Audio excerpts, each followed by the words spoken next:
ಭಾರತದ ನೆಲದಲ್ಲಿ 2ನೇ ಬಾರಿಗೆ ಚೀತಾ ಮರಿಗಳು ಜನಿಸಿವೆ. ಕುನು ರಾಷ್ಟ್ರೀಯ ಉದ್ಯಾನವನದಲ್ಲಿ ಮರಿಗಳು ಆಟವಾಡ್ತಿವೆ. ನಮೀಬಿಯಾದಿಂದ ಬಂದಿರುವ ಚೀತಾ ಆಶಾ ಕುನು ಅರಣ್ಯದಲ್ಲಿ 3 ಮರಿಗಳಿಗೆ ಜನ್ಮ ನೀಡಿದೆ. ಎಲ್ಲ ಚೀತಾ ಮರಿಗಳು ಆರೋಗ್ಯವಾಗಿದೆ. ಕೇಂದ್ರ ಅರಣ್ಯ ಮತ್ತು ಪರಿಸರ ಸಚಿವ ಭೂಪೇಂದ್ರ ಯಾದವ್ 3 ಚೀತಾ ಮರಿಗಳ ವಿಡಿಯೋವನ್ನ ಹಂಚಿಕೊಂಡಿದ್ದಾರೆ. ಪ್ರಧಾನಿ ನರೇಂದ್ರ ಮೋದಿ ಅಯೋಧ್ಯೆಗೆ ಭೇಟಿ ನೀಡಿದಾಗ ಉಜ್ವಲ ಯೋಜನೆಯ 10 ಕೋಟಿ ಫಲಾನುಭವಿ ಆಗಿರೋ ಸೂರಜ್ ಮತ್ತು ಮೀರಾ ಮಾಂಜಿ ಕುಟುಂಬವನ್ನ ಭೇಟಿ ಮಾಡಿದ್ರು. ಇದೀಗ ಮೀರಾ ಮಾಂಜಿಗೆ ಪ್ರಧಾನಿ ನರೇಂದ್ರ ಮೋದಿ ಪತ್ರ ಬರೆದಿದ್ದಾರೆ. ಹಲವು ಉಡುಗೊರೆಗಳನ್ನ ಕಳುಹಿಸಿಕೊಟ್ಟಿದ್ದಾರೆ. ಹೊಸ ವರ್ಷಕ್ಕೆ ನಿಮಗೆ ಮತ್ತು ನಿಮ್ಮ ಕುಟುಂಬದ ಸದಸ್ಯರಿಗೆ ಶುಭಾಶಯಗಳು.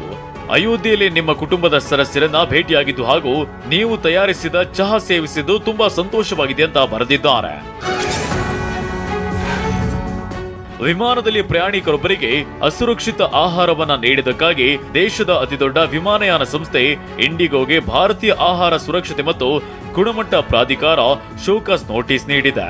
ವಿಮಾನದಲ್ಲಿ ನೀಡಲಾದ ಸ್ಯಾಂಡ್ವಿಚ್ನಲ್ಲಿ ಹುಳುಗಳು ಕಂಡುಬಂದ ಕೆಲವೇ ದಿನದ ನಂತರ ಪ್ರಾಧಿಕಾರ ಕ್ರಮ ಕೈಗೊಂಡಿದೆ. ಏರ್ಲೈನ್ಸ್ ಶೋಕಾಸ್ ನೋಟಿಸ್ ಸ್ವೀಕರಿಸಿದ್ದು ಪ್ರೋಟೋಕಾಲ್ ಪ್ರಕಾರ ಪ್ರತಿಕ್ರಿಯೆ ನೀಡ್ತೀವಿ ಅಂತ ಹೇಳಿದೆ.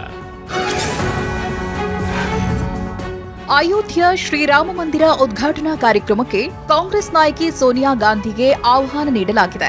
ಆದರೆ ರಾಹುಲ್ ಗಾಂಧಿ ಹಾಗೂ ಪ್ರಿಯಾಂಕಾ ಗಾಂಧಿಗೆ ಆಹ್ವಾನ ನೀಡಿಲ್ಲ.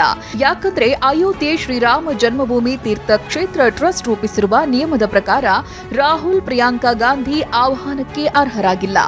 ಆಯ್ದ ಕೆಲವು ಪ್ರಮುಖರಿಗೆ ಮಾತ್ರ ಉದ್ಘಾಟನಾ ಕಾರ್ಯಕ್ರಮಕ್ಕೆ ಆಹ್ವಾನ ನೀಡಿದ್ದಾರೆ.